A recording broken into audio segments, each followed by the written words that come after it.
Hi, everybody. Hope you can hear me well. Sohaila and I will be starting in about 3 minutes, 11:02. So we're going to get started shortly. Thank you.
Hello, everyone.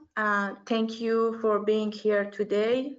We are excited to discuss an important topic in fluid mechanics, extensional viscosity, focusing on both its theoretical foundations and practical applications.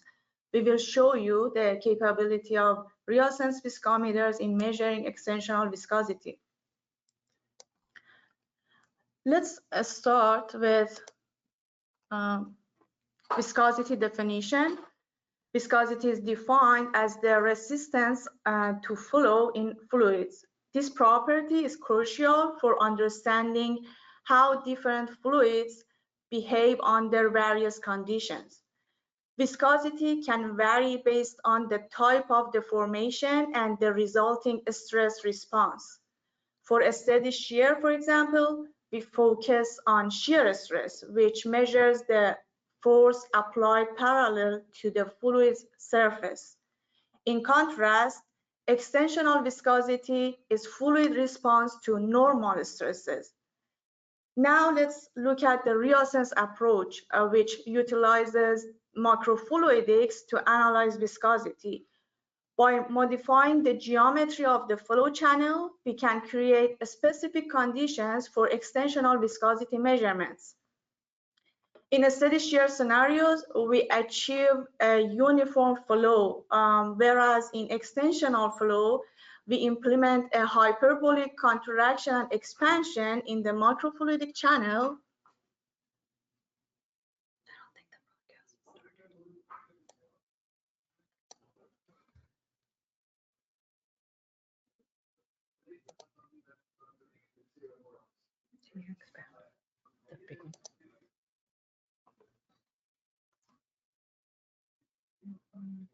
Sorry, it looks like that we have some technical issue here.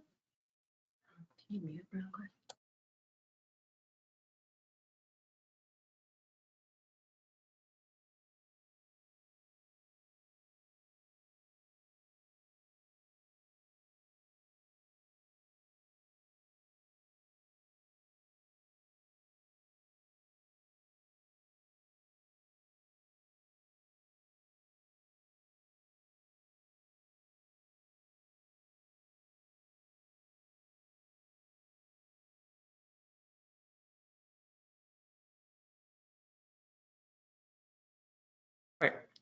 We just want to check, can everybody hear us and see the slides?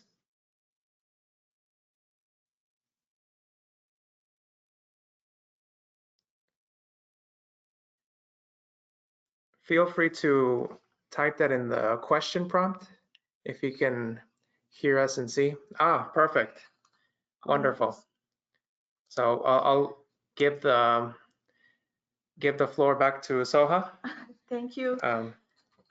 So yeah, I was talking about extensional viscosity and how we modified the channel to measure extensional viscosity. We implement hyperbolic contraction and expansion in the macrofluidic channel that enables a more accurate characterization of extensional viscosity under extensional deformation.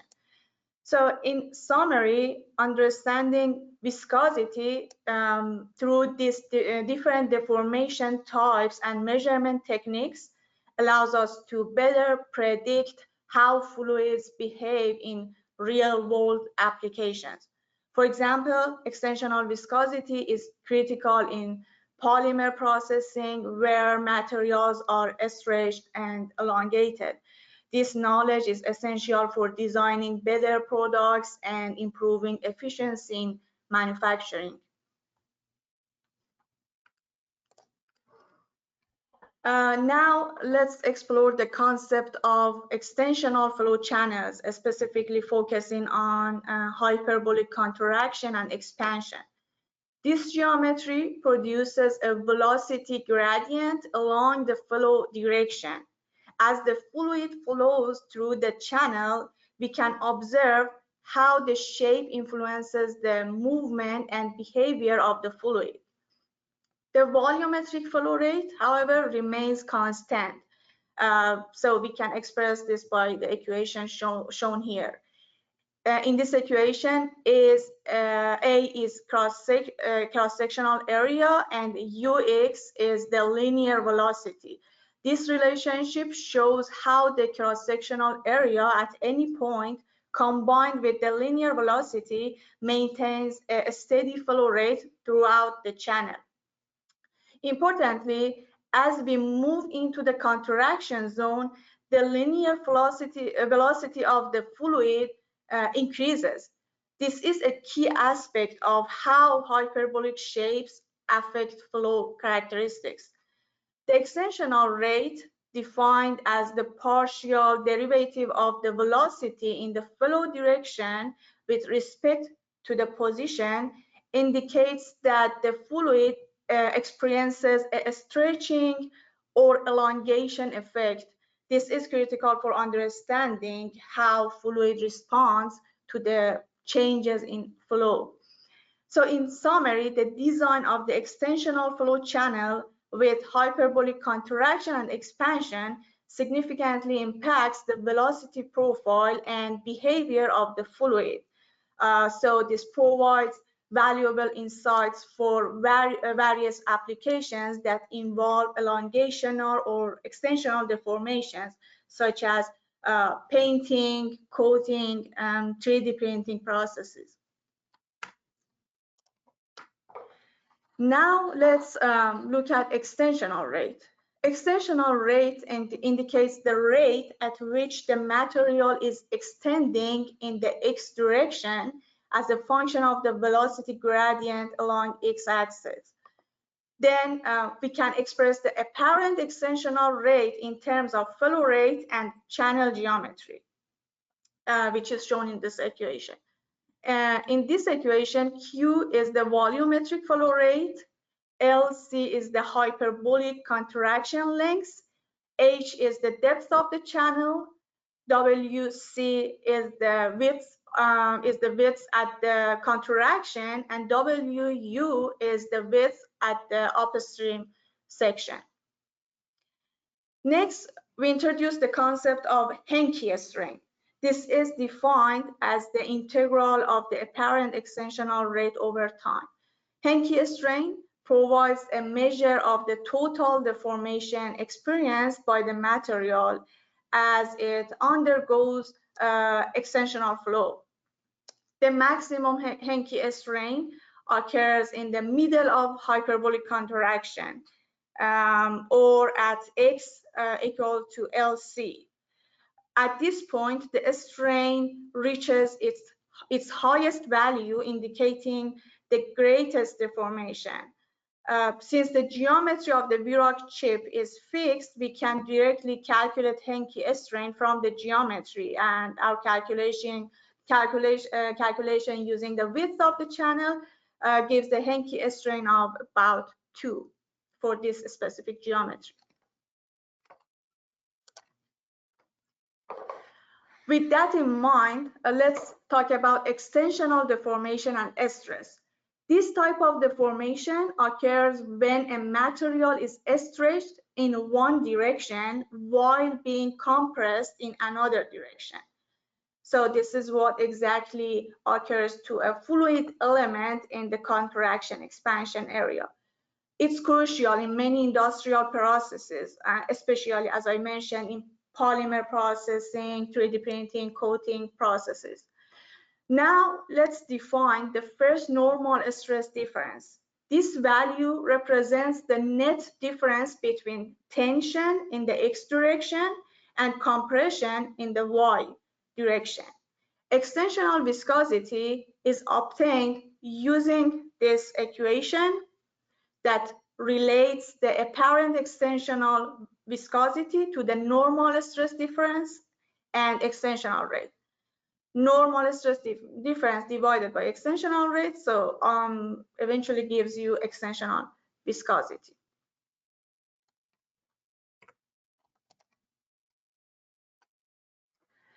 Now let's look at the flow characteristics in extensional chip. The flow through the extensional channel is mixed, which means it combines both extensional and shear behaviors, because no slip boundary conditions still apply. So it's important to note that this is not a case of pure extension.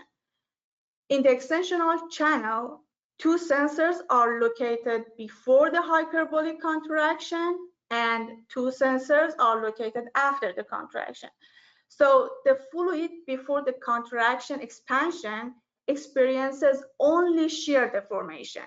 So this allows us to extract shear viscosity from the first two sensors, and then we can calibrate the chip and check the accuracy of the chip using the shear viscosity. Now let's look at how we handle shear contributions.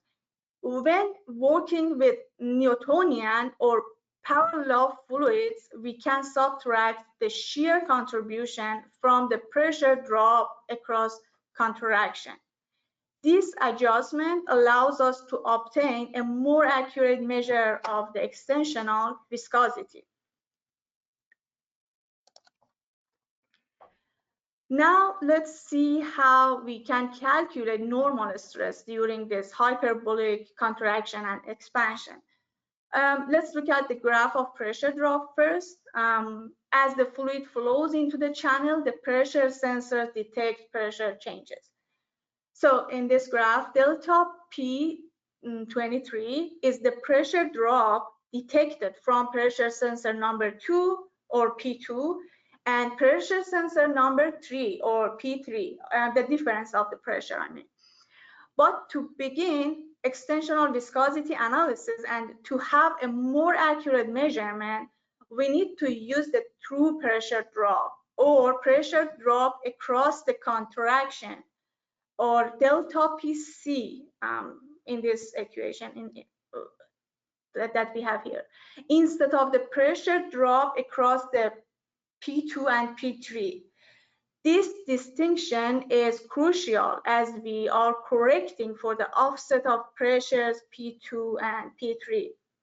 For the extensional viscosity calculation, the software uses delta PC, which is already corrected for the contraction.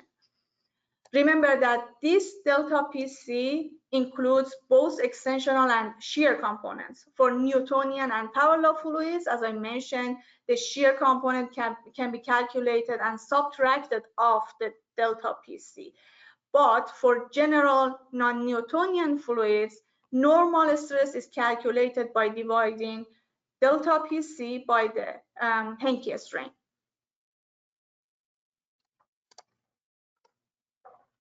Now I'm going to introduce you our newest viscometer, m-VROC 2, which has the full capability of measuring extensional viscosity as accurate and precise as shear viscosity. With m-VROC 2, you will be able to retrieve your sample and do unlimited measurements with one loaded volume. We also offer m-VROC 2S model, which is a forward pass only viscometer without retrieval option. This model has been developed for some specific applications for which retrieval of sample may cause issues in the measurement. This version of m-VROC 2, m-VROC 2S, is same as the original m-VROC, but still it has the advanced software and it has more upgraded features compared to m-VROC 1. So this animation here is showing the top view of the m-VROC 2 and its main components that includes syringe, chip, and reservoir. As I mentioned earlier, m-VROC 2 has the capability of retrieving the sample when it's needed. So this feature allows you to maximize your data and do unlimited measurements with one loaded volume. Now let's explore the options available for extensional flow channels and the variability in maximum pressure, keeping in mind that the channel dimensions are fixed. We offer different chip types. These chips are available to our customers, and so using the combination of these chips allows you to measure your samples over a wide range of extensional rates. The key distinction between these chips is the maximum pressure they can withstand. For example, type A chips can handle pressure up to 12 kilopascal. However, type E chips can handle pressure up to 1.8 megapascal.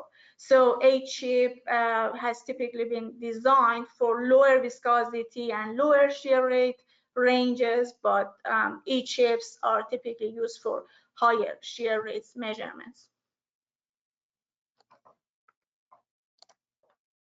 So with that in mind, I want to share some extensional viscosity data with you that we collected with m-VROC 2 for paint sample.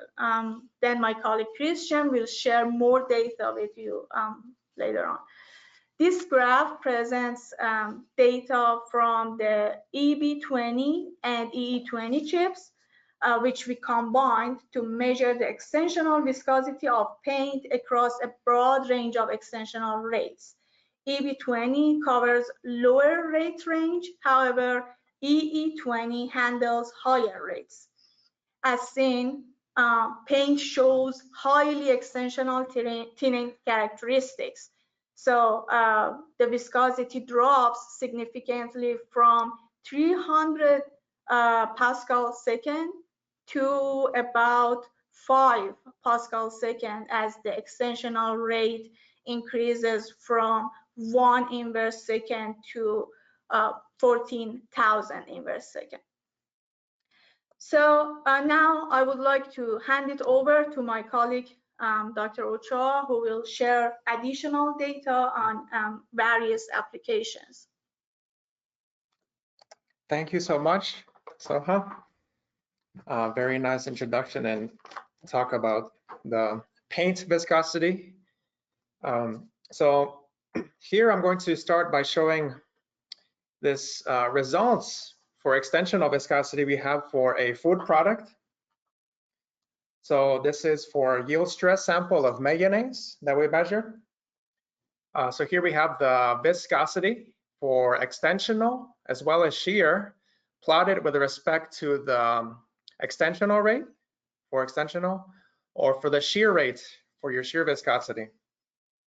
Now we can see that the shear viscosity has this power law coefficient, and comparing both of these sets, we can see that the ratio, the Troughton ratio, So the ratio of extensional to shear, it's around 10, one order of magnitude here. So it's important to note that for the extensional chip, you're measuring this apparent extensional viscosity. So this is because you have stress contributions from shear as well as from shear as well. So this is due to the confining walls of the chip. So however, we can estimate the contribution of these shear stresses from samples that are Newtonian or shear thinning, like this one. And from this, we can calculate the extensional viscosity with less of these shear stress contributions. So this is exactly what we did for this data here to correct this extensional viscosity data. And we can see that the viscosity is dropping a lot by about 2 orders of magnitude for this 4 order of magnitude extensional rate range. So this power law behavior is well known for samples like this one. And one thing I'd like to note is that obtaining this data did present an issue when it comes to the yield stress and even thixotropic nature of this sample.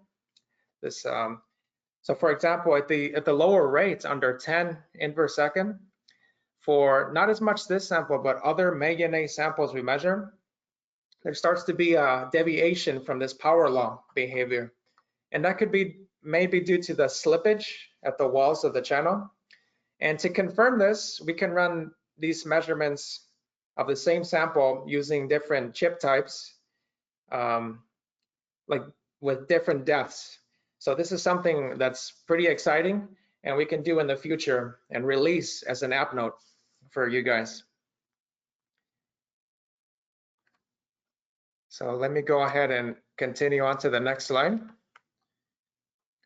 So something interesting that occurs is this, for higher flow rates and low viscosities under 10 centipoi, you may start seeing what appears to be this extensional thickening behavior.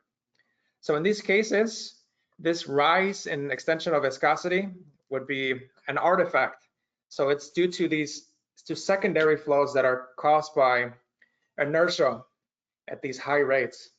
So this occurs more with these lower viscosity samples, and that can be, so with these secondary flows, the measurements would, you cannot obtain good measurements for the viscosity. So it's important to know how can we predict such secondary flows.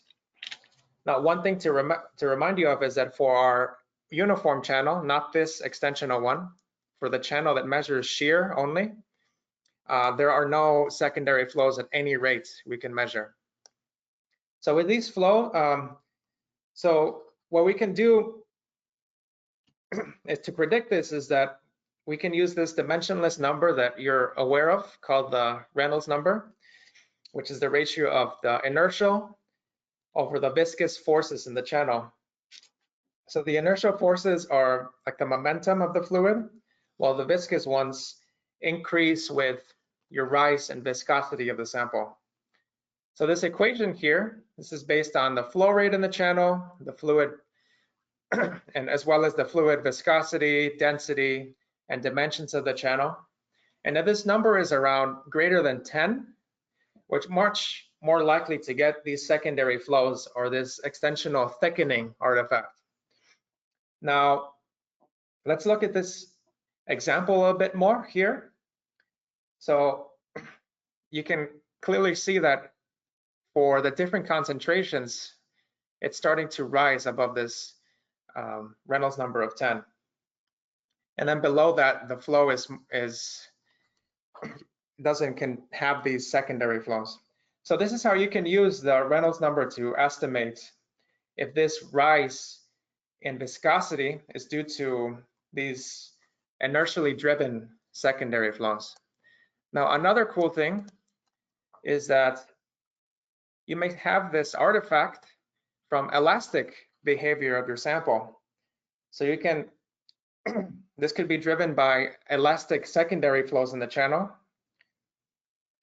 And what we have here is we have again plotted the apparent extensional viscosity on top as a function of the extensional rates, and then the corresponding shear viscosity on bottom versus the shear rate. So these are for the same shampoo sample, so shampoo formulation we made in-house. And we can see that all of these correspond to Reynolds number of 10 and the extensional channel, but you still have this rise in viscosity here. So even when the sample viscosity is high, for which you're not supposed to get these secondary flows due to inertia. So now this is now due to the increasing effect of viscoelasticity as this rate is increasing. So this is causing these elastically driven secondary flows that can lead to this artificial shear thickening. So we can see the same sample only under shear here experiences only shear thinning.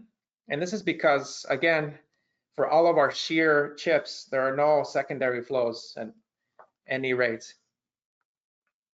So, sorry, one more thing I'd like to mention with that slide. So one more interesting thing to note in this slide is that the shear viscosity starts decreasing more at the same rate as these viscoelastic effects start to dominate in the extensional channel. So we've seen here how this extensional thickening artifact arises from these interesting flow behavior. And then last but not least, I'd like to talk about this pressure coefficient. So this is reported by the software every time you run the measurements. And with this, you can characterize the importance of these viscoelastic effects in your m-VROC channel. So you can use this to do that. So this pressure coefficient is the ratio of this pressure drop between the second and third sensor.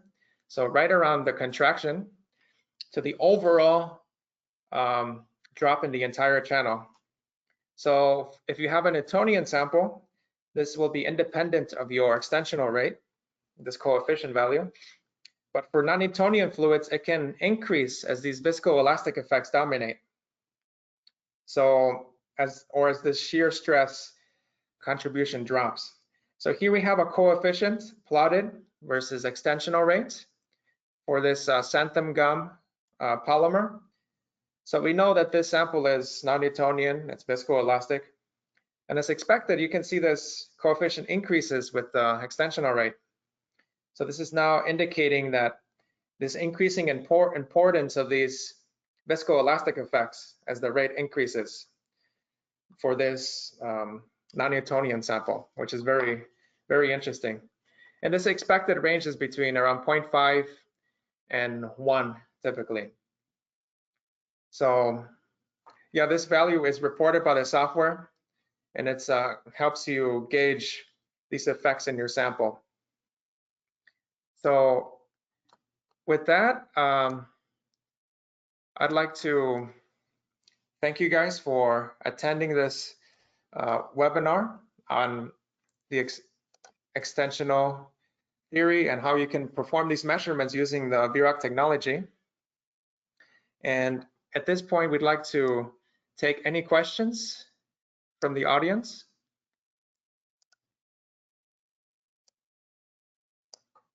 Let me go ahead and see the question tab here for any questions.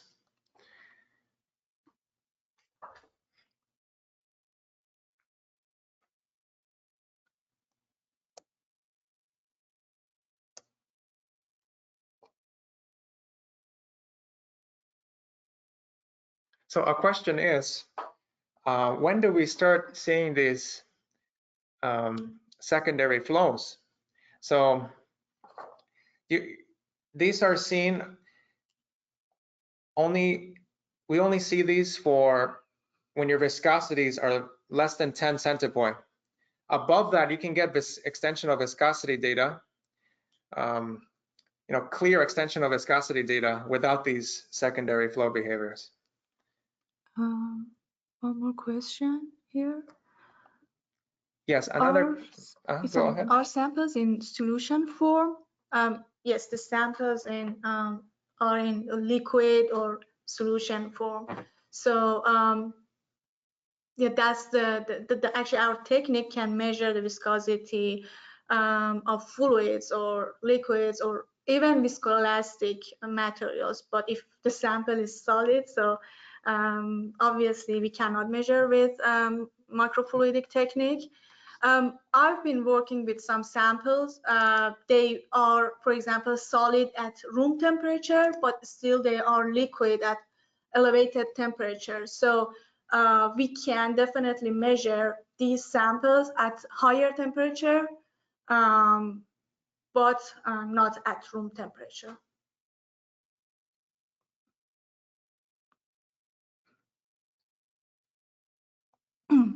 So one more question is, does m-VROC has limitation? What is the highest it can measure? So the highest viscosity we can measure with m-VROC technology, m-VROC 2 can measure up to 200,000 centipoise in viscosity. And the shear rate, the highest shear rate we can measure, it's 5 million inverse second with 2x pump and 2 million inverse second with 1x pump, because m-VROC 2 you can actually choose to have it with 1x pump or 2x pump. I think I would like to mention that the highest achievable shear rate depends on the viscosity of your sample. The lower the viscosity of the sample, we can achieve higher shear rates. The next question is, can it measure oil?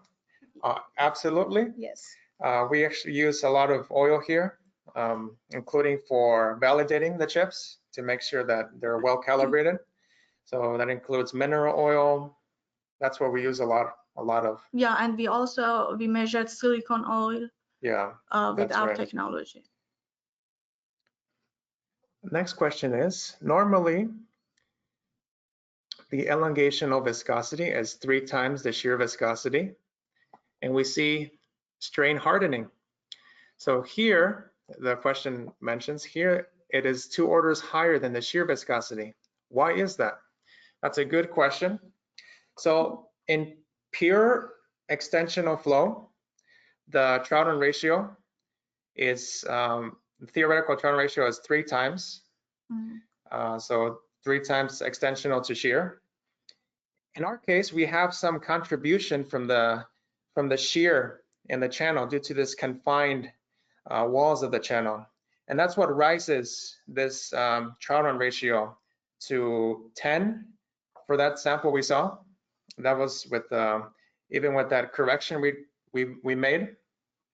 And then for the other case, you saw that 100, about 70, 80 times difference. And that's due to those contributions from those shear. So this is one great thing for using this chip, is to mimic the behavior of these flows that have both shear and extensional contributions in the field. So it's a good way to compare between different samples, solutions, to see how their extensional behavior and extensional and shear behavior is going to compare between them. Yeah, just as Christian mentioned, in real world application, I think we have the contribution of shear as well. So, so yeah, that mitigate exactly what is happening in real world application. So here is another question. What standards do you use to calibrate? Do you sell calibration kits, or how is it done? So the standards that we use depends on the chip. So I use so it would be N10 oil. NIST, yeah. NIST, it's NIST traceable That's a traceable standard comes with a certificate of analysis. And for other chips, there are higher viscosity oils we can use. Just the other day, I used S600. That's about 1,000 centipoise. So there are multiple oils you can use. I think the highest one was 100,000 centipoise, the highest one I've used so far. So it's a wide range. And these are from Canon, supplied by Canon. Another question is, have you tested high melt strength polymer solution? I think that's what I understand. So a polymer melt solution. So I haven't personally tested this. I have to check if we have app notes testing those polymer melts. Polypropylene, there we go. So for these melts, the viscosity should be very high, I understand. Yeah. If you could give me an idea of what the viscosity is for these samples that maybe you've measured with rotational instruments, quantum plate, that would be, if it's less than 200,000 centipoise, we can absolutely measure. Yeah, if the melting temperature is about 50 or 60, or if the melting temperature is less than 100, I would say, I think we can measure the polymer melts. As I mentioned, 160. Oh, okay. So then it means that below 160, it's solid, I guess. So now the m-VROC 2 can measure, I think that the highest temperature that we can measure with m-VROC 2 is 100 degrees C. So yeah, if the melting temperature is in this range, we can definitely measure, but 160 is higher than the capability of m-VROC 2. This is a good point by one of our users. So mentions that the Troughton ratio is only 3 for Newtonian liquids. That is correct. Yes. It's shown in the literature that it's 3 for Newtonian liquids, and then for non-Newtonian fluids that can rise. You can have this increase in extensional viscosity that will increase this ratio of extensional to shear. How do you quantify extensional viscosity is the question if the shear contributions are still present? I would assume corrections are applied to remove the contributions, similar to the correction procedures used for capillary rheometers. So yes, we do have a correction to aim to remove this shear contribution. But even with the correction, we still have, it's more difficult to remove all those shear contributions. We have to do additional studies on using numerical methods to remove these contributions. And it's more, so the behavior here is a bit more,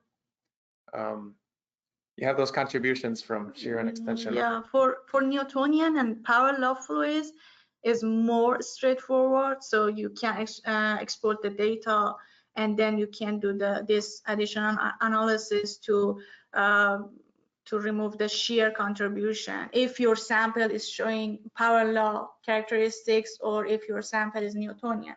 However, for general non-Newtonian, it's much more complicated. I mean, this correction.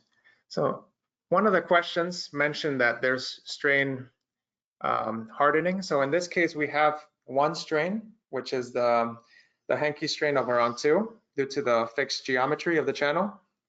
So what we're characterizing here is the apparent extensional viscosity versus the extensional rate for that fixed extensional strain.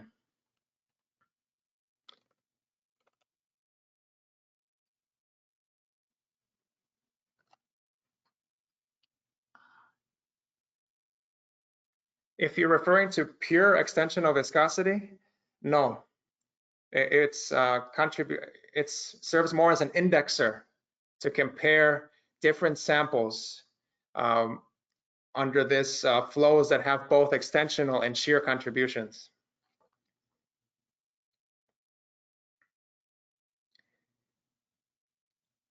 So it's if you want, for more pure extensional behavior, there are methods like K-burr, dripping on a substrate, that would give you this pure extensional flow behavior.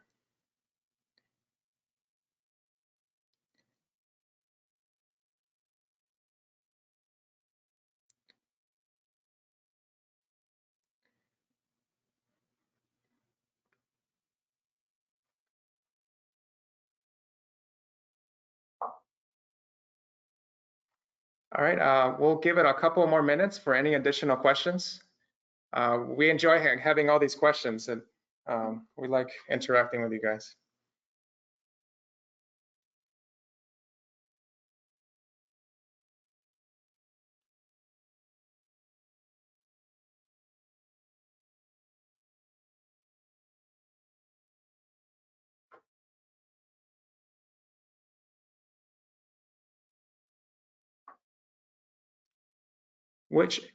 Another question is, which industry uses such rheometer the most?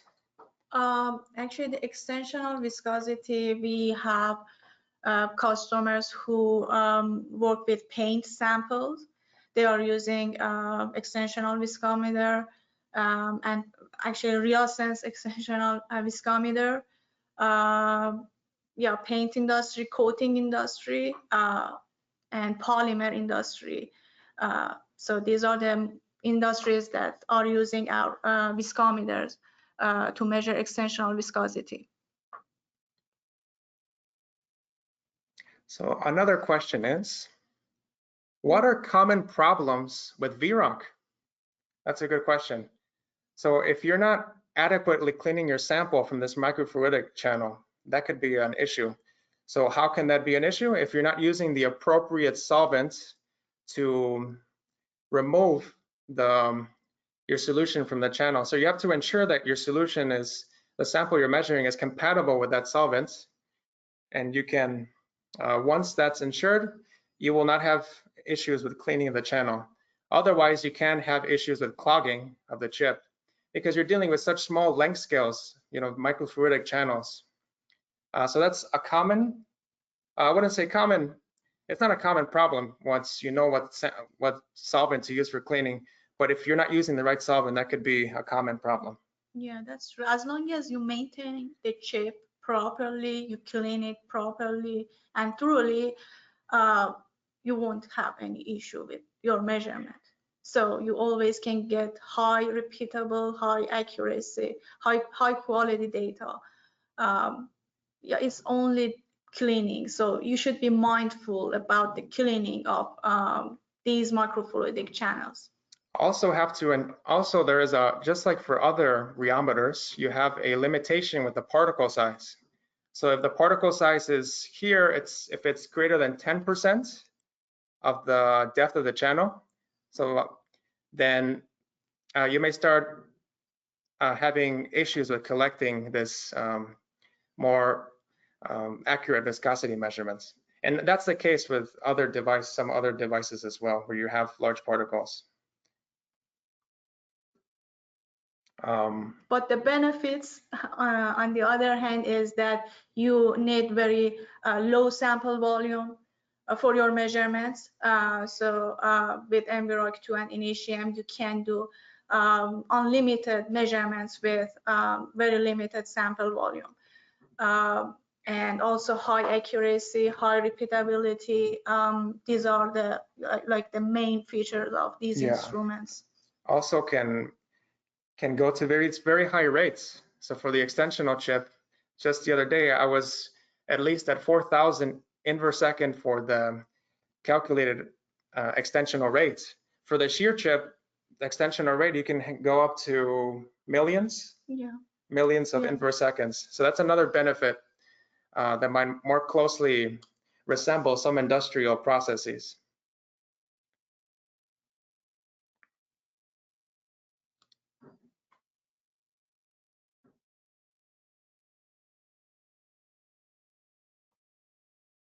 So we'll give a couple more minutes for questions.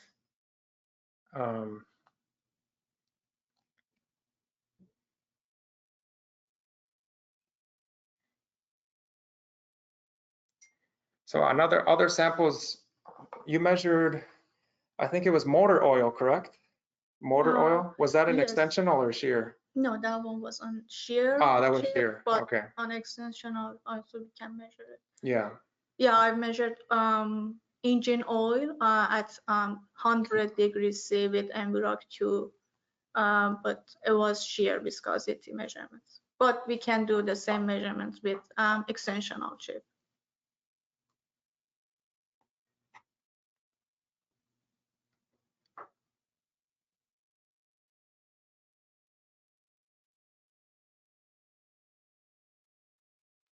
I would give one more minute for any additional questions, points, comments, concerns.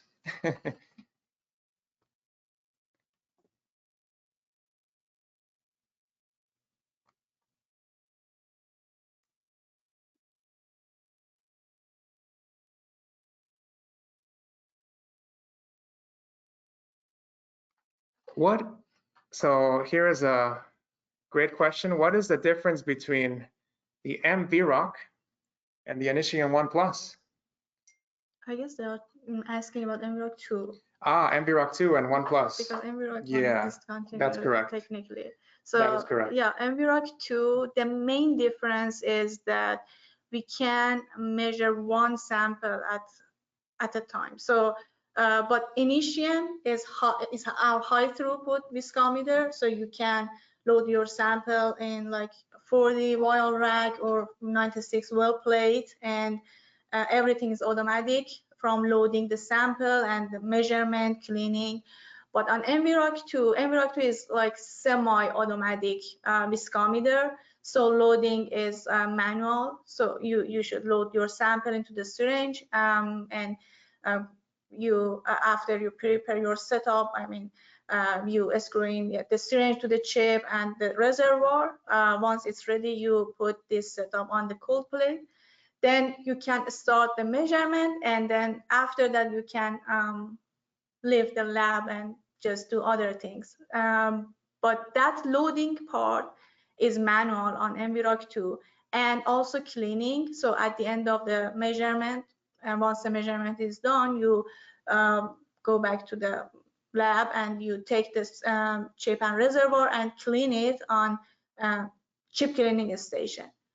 Loading, cleaning also is automatic, but it's on CCS. It's done on chip cleaning station. But the rest is automatic. The measurements, so you can have temperature sweep measurements, shear rate sweep. You can design a long experiment, and then m-VROC 2 can take care of it. So, but on initium, everything is automatic.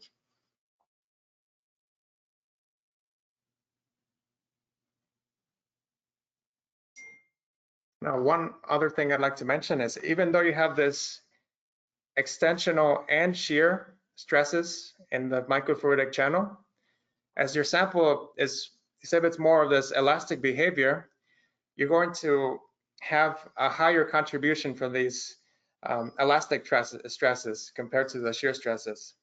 So that will increase, and you'll get get a more closer idea of how the extensional viscosity is.